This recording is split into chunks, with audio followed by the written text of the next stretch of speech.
Assalamualaikum warahmatullahi wabarakatuh. Hai teman pemilih, senang sekali dapat berjumpa kembali dengan teman pemilih pada episode ketiga kita kali ini dalam podcast Basana, bincang santai dan bermakna tentang kepemiluan. Nah, pada pagi hari ini kita mempunyai tema yaitu peran dari Divisi Hukum dan Pengawasan. Nah, teman pemilih, pada episode 3 kali ini kita juga telah menghadirkan bintang tamu yang sangat spesial dan sangat relate dengan tema kita pada episode ketiga kali ini. Siapakah dia? Langsung saja kita sambut Bapak Evra Budiman. Selamat pagi Bapak. Selamat pagi Bu Siva. Teman pemilih, Pak Evra ini merupakan Ketua dari Divisi Hukum dan Pengawasan ya Pak ya. Dan beliau ini mengawali karir di bidang kepemiluan pada tahun 2019, benar ya, Pak? Benar Ibu Siva, di tahun 2019 di tahun 2022. 2022, ya.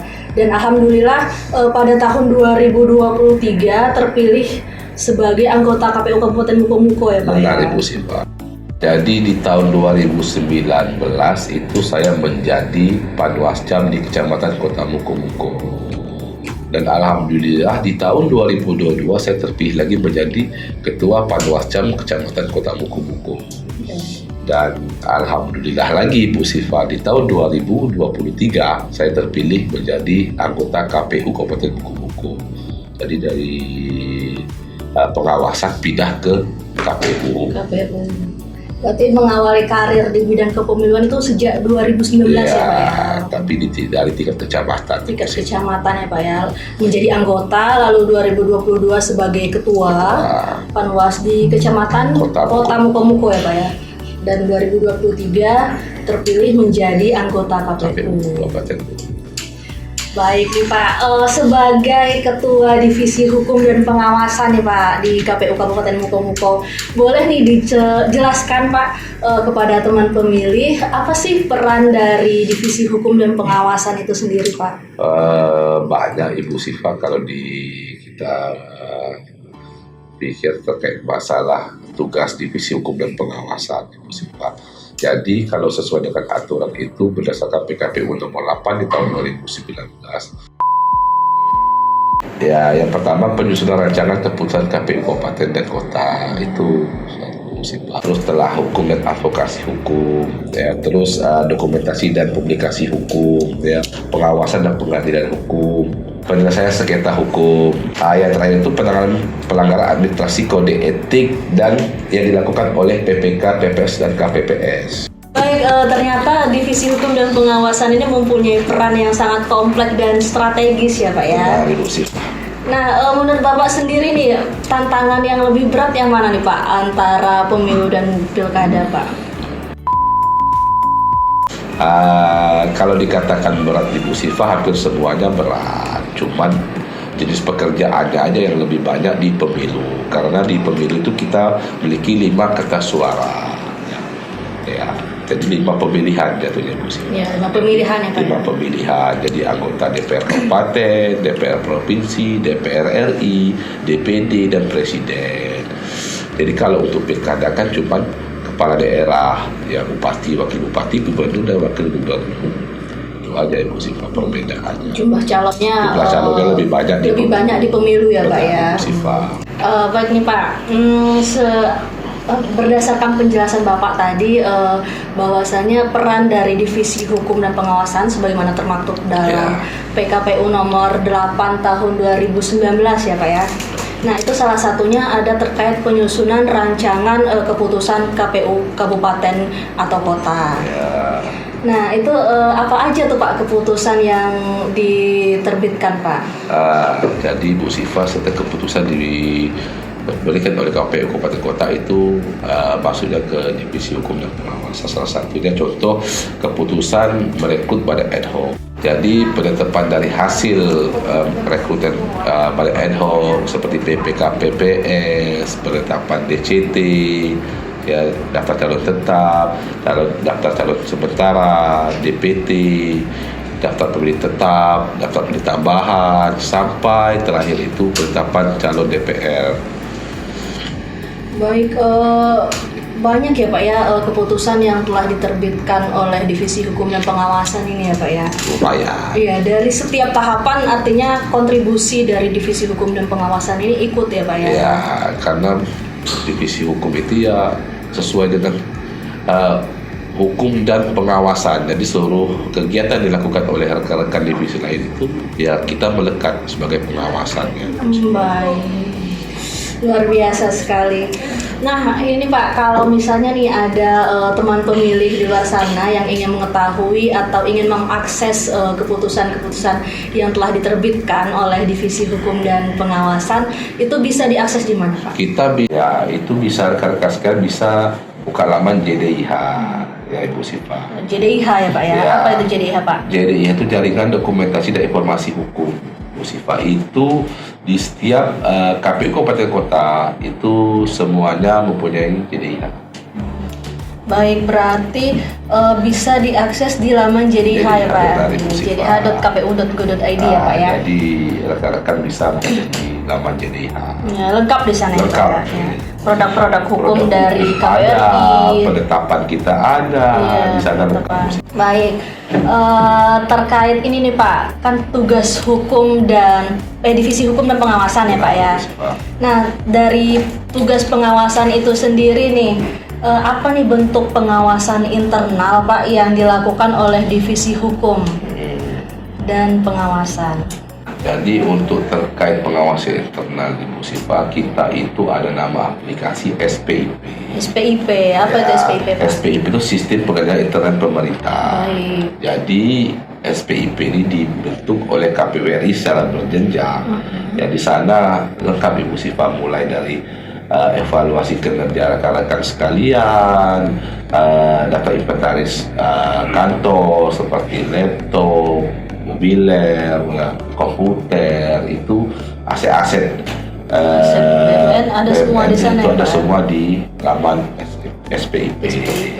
Jadi dari hal kecil sampai hal besar itu lengkap Ada. di SPIP ya Pak ya?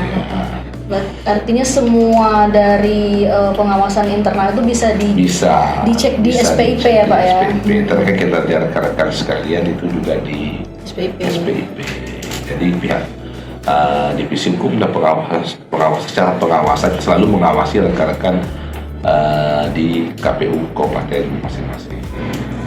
Baik, luar biasa sekali. Selanjutnya nih Pak, terkait dengan sengketa, apakah KPU Kabupaten Mukomuko pernah nih Pak bersengketa di MK atau di Bawaslu Pak terkait sengketa tahapan? Jadi ini pernah Ya Pak ya? Pernah kita, tapi bukan di MK. Di mana Pak? Di Bawaslu. Oh, di Bawaslu. Bawaslu kita itu dilaporkan terkait masalah salah satu calon DPR kabupaten ya, itu pelapor kita karena di TMS kan tidak memenuhi syarat. Yang bersangkutan itu kami TMS kan karena yang bersangkutan tidak meleges ijazah. Oh, ijazahnya tidak dilegalisir ya Pak ya? Ibu Siva. Jadi pihak calon dan partai tersebut ya melaporkan ke Bawaslu. Jadi dari hasil persidangan Bawaslu, mereka telah membawa ijazah yang dilegalisir. Dari putusan Bawaslu itu mengatakan bahwa untuk di MS-kan. Di MS kan? Ya, jadi sesuai dengan PKPU nomor 7 tahun 2017 di pasal 462 itu udah jelas 3 hari pasca keputusan yang diberikan oleh Bawaslu kita wajib menindaklanjuti Bu Siva. Artinya KPU Kabupaten Mukomuko langsung menindaklanjuti putusan dari Bawaslu ya Pak ya? Itu sifatnya wajib Bu Siva. Oh, wajib ya Pak wajib. ya? Ya, itu udah tertera di aturan Bu Siva di PKPU nomor 7 tahun 2017. Ya. Di pasal 462. Oke. Nah, artinya Divisi Hukum dan Pengawasan ini menjadi garda terdepan ya Pak ya? Kalau dipikir garda terdepan nggak juga Ibu Siva. Ya, divisi yang lain juga sangat penting perannya masing-masing ada. Ada ya Pak ya? Contoh seperti kalau teknisnya di divisi mereka masing-masing. Kita kan sebagai pengawasan aja Bu Siva. Pengawasan. Tapi Iya. artinya divisi hukum dan pengawasan ini memastikan setiap prosesnya berjalan sesuai dengan aturan ya Pak ya. Sesuai dengan aturan yang berlaku. Baik. Nah, terkait ini Pak, tadi kan Bapak telah sampaikan juga nih peran dari divisi hukum dan pengawasan, salah satunya adalah penanganan administrasi, lalu ada juga kode etik dan kode perilaku. Nah, terkait dengan kode etik dan kode perilaku itu maksudnya seperti apa itu Pak? Kode etik penyelenggara pemilu itu adalah satu-satu kesatuan asas moral, etika, dan filosofinya itu Bu Siva yang menjadi pedoman perilaku bagi penyelenggara pemilu tersebut. Ya, di contohnya Bu Siva, rekan-rekan yang sudah menjadi penyelenggara pemilu pada ad hoc ya Bu Siva, contoh PPK, PPS ya, itu untuk lebih bijak dalam kehidupan sehari-hari. Tidak perlu salah satu pasangan calon ya, ikut terlibat kampanye gitu sih Pak. Jadi mereka harus menjaga kode perilaku keseharian lah. Jadi tidak bisa seperti dulu waktu tidak menjadi penyelenggara pemilu. Baik, berarti harus menjaga etika dan perilakunya ya Pak ya. Baik Pak, di setiap tahapan pemilu nih Pak, baik setiap tahapan baik pemilu dan pilkada, KPU Kabupaten Mukomupan juga merekrut badan ad hoc seperti yang Bapak sampaikan tadi, baik PPK di tingkat kecamatan, lalu ada PPS di tingkat kelurahan atau desa, ya hingga KPPS ya di tingkat TPS. Nah, itu bagaimana jika terdapat penyelenggara yang mempunyai hubungan keluarga nih Pak dengan peserta pemilu? Pak, kalau untuk rekan-rekan penyelenggara pemilu itu ada keluarga yang terlibat, jadi peserta pemilu atau peserta calon DPR lah disampaikan Ibu Siva, itu harus menyampaikan di forum rapat Ibu Siva. Forum rapat apa itu? Rapat contoh kayak PPS ya, kayak PPS itu ya kan ada rapat mereka lah sama pihak desa terkait lagi kegiatan apa gitu Bu Siva, itu mereka harus menyampaikan ke forum rapat tersebut kalau yang bersangkutan dan keluarganya. Bisa juga ditempel di dinding papan pengumuman tersebut. Bu Siva mengatakan kalau yang bersangkutan merupakan kakak, ada hubungan keluarga lah. Dengan peserta pemilu. Jadi sesuai dengan peraturan DKPP nomor 2 tahun 2017 itu Bu Siva itu menerangkan bahwa harus dipublikasikan. Baik, artinya divisi hukum dan pengawasan ini juga menjaga netralitas dan integritas ya Pak ya. Betul Ibu Siva. Ya, apabila ada hubungan keluarga penyelenggara, maka wajib dipublikasikan kepada masyarakat ya Pak ya. Iya. Baik, selanjutnya nih Pak, masih dalam kode etik dan kode perilaku, bagaimana nih jika terjadi pelanggaran kode etik dan kode perilaku di tingkat penyelenggara nih Pak, itu penanganannya seperti apa Pak? Oke, terima kasih Bu Siva. Kalau untuk rekan-rekan pada ad hoc, PPK dan PPS melakukan pelanggaran kode etik. Jadi langkah-langkah yang kita lakukan yang pertama kali Bu Siva itu mempelajari, menganalisis terhadap rekan kita yang terlibat kode etik tersebut. Ya, benar atau tidak. Karena Bu Siva di zaman sekarang itu ya memang ngomong dunia sekarang udah canggih-canggih. Kalau sekedar foto-foto yang dilampirkan kepada rekan-rekan pada ad hoc yang diindikasikan terlibat, contoh misalnya salah satu pasangan calon kan bisa diedit-edit Ibu Siva. Iya betul. Jadi kita harus betul-betul melihat betul kejadian tersebut di Bu Siva, dan kita perlu membuat tim nanti Bu Siva, membuat tim. Kalau yang bersangkutan memang tidak mengakui ya kita tidak bisa Bu Siva ya menjustis atau memonis bersangkutan memang terlibat, kecuali kalau yang bersangkutan memang mengakui bahwa yang bersangkutan ikut serta, contoh tadi ikut serta pendukung salah satu pasangan calon, terlibat kampanye salah satu calon tersebut, ya itu ya kita kasih sanksi Bu Siva yang berlaku. Sanksinya berupa apa itu? Bisa-bisa pemberhentian Bu Siva. Kalau memang yang terbukti dia terbukti memang melakukan kampanye tersebut, contohnya mengajak, ya kalau seandainya memang yang bersangkutan mengakui. Iya, kamu mengakui ya Pak ya. Kalau tidak mengakui ya kita perlu panjang lagi prosesnya Bu Siva. Kita tidak bisa langsung menjudge gitu ya Pak ya. Tersebut kalau ikut terlibat dalam salah satu pasangan calon atau calon tersebut. Iya, baik. Dan ke depan mungkin orang tersebut tidak atau susah untuk menjadi penyelenggara pemilu lagi. Sebelum sanksi berupa pemecatan nih Pak, ada tidak sanksi misalnya berupa teguran terlebih dahulu atau langsung pemecatan Pak? Oh, kita lihat dulu Ibu Siva. Jadi kan kita sudah sampaikan pada rekan-rekan pada ad hoc. Kalau sudah menjadi penyelenggara pemilu itu tidak diperbolehkan lagi ikut terlibat atau mendukung salah satu calon, ya. Itu dan mereka menerima mereka mengatakan siap, ya sudah. Jadi kalau dari awal mereka sudah menerima dan siap resikonya, ya tidak bisa dikatakan tidak ada alasan lagi Bu Siva. Berarti harus siap menanggung resikonya ya Pak ya. Kita dari awal sudah mengingatkan rekan-rekan ad hoc itu untuk tetap netral. Iya, baik. Kan mereka juga sudah disumpah Bu Siva. Dan kami tidak main-main pada rekan-rekan pada ad hoc kalau terlibat salah satunya ya apalagi kode etik terkait masalah pidana. Membagi-bagikan uang, contohnya gitu sih. Money politik ya, money politik itu kan udah masuk ke pidana itu sih Pak. Ranah pidana ya Pak. Kita sebagai penyelenggara juga harus hati-hati ya Pak. Hati-hati untuk mengambil langkah atau tindakan kepada rekan-rekan kita di bawah. Jadi kita tidak bisa semena-mena menjustice yang bersangkutan terlibat, nggak bisa. Kita jadi harus mentelaah dulu, kita harus melihat dulu apa sih permasalahannya. Kalau terkait masalah foto, kita lihat betul-betul fotonya ini betul foto yang bersangkutan atau diedit. Zaman sekarang udah canggih. Iya betul, terlebih ada AI ya Pak. Ada AI, jadi diklik aja di situ foto bersama calon ini keluar muncul. Jadi kan kita tidak bisa langsung benar ya ini adalah foto bersangkutan, tidak bisa Ibu Siva. Gimana tuh Pak cara kita kalau memastikan? Seandainya kalau video bisa kita lihat dulu videonya memang yang bersangkutan berorasi langsung langsung mengajak para masyarakat untuk memilih si ini si itu, itu bisa kita pastikan kalau simpulkan kalau itu kan betul-betul video yang bersangkutan.